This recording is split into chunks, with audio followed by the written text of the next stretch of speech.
Hi, today I'm going to show you how I made this box for my friend Linn from the Darbin Orvar channel. For the sides I used this piece of tropical hardwood that I had. I think it was Ipe. The board was pretty cupped, but I only needed the box to be a few inches tall. That's totally wide enough to make the box. I jointed 1 inch with my track saw, then ripped off a narrow piece to use for the sides of the box.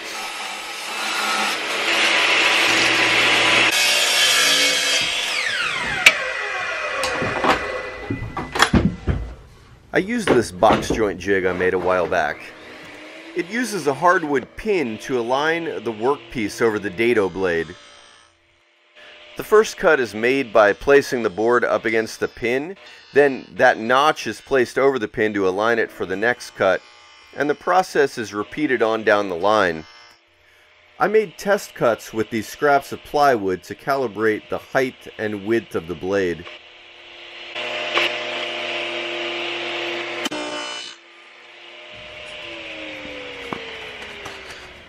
Alright, so that seems like a pretty good fit.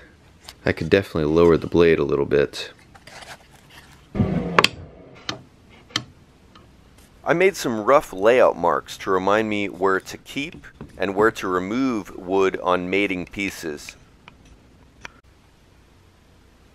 I used one of the test scraps as a backer board. This prevents tear out. This is without a backer board, and this is with. When you finish cutting the first piece, you slip the last notch over the pin and butt the mating piece up against it. This is key to aligning the sides properly. When I first watched this footage, I noticed some movement in the jig, this rocking you can see as the workpiece passes through the blade. When I did a test fit, some of the notches have been cut just a little bit short, and I think this explains why. I resolved this by running those notches through the blade one more time, and that worked, but it also made those cuts a couple thousandths thicker, so one end of the box was a bit loose when I did a test fit. It's difficult to clean up the excess glue inside the box after it's assembled, so I masked the area right behind the fingers.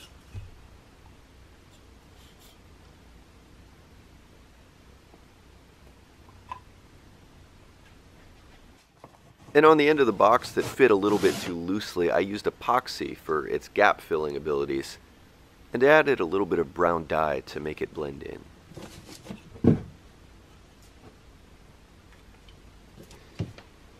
After checking for square, I left it to dry for a couple hours. Then I sanded the ends of the fingers flush on my disc sander.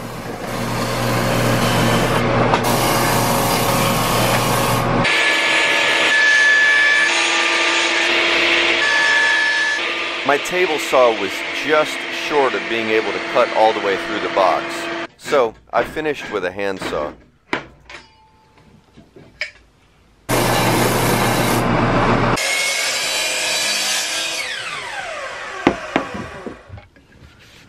I used some cherry wood for the top and bottom.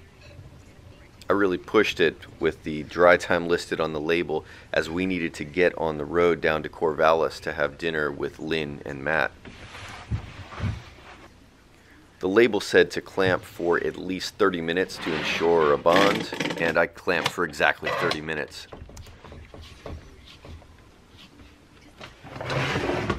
The label also says to wait 24 hours before stressing the joints, but I didn't think about that as I went back to the sander.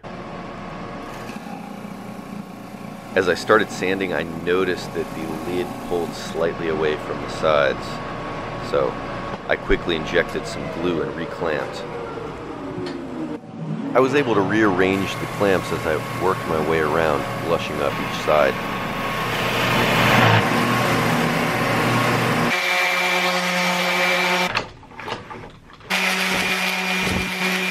I gingerly softened the edges of the box, and then I cut it open.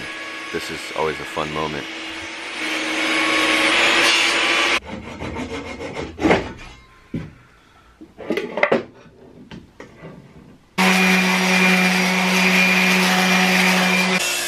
made a lining out of thin strips of African Paduk. I secured these with CA glue. It's really quick and simple and has more than enough holding power for this joint.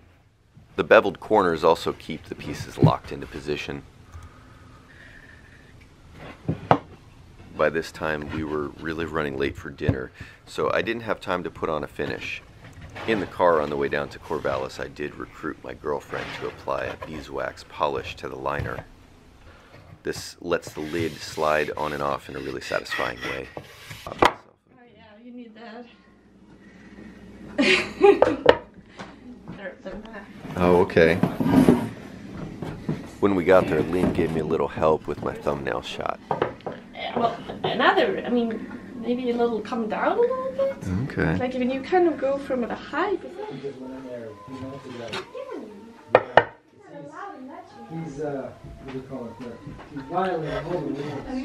Thanks a lot for watching. Please like, comment, and subscribe for more. See you next time.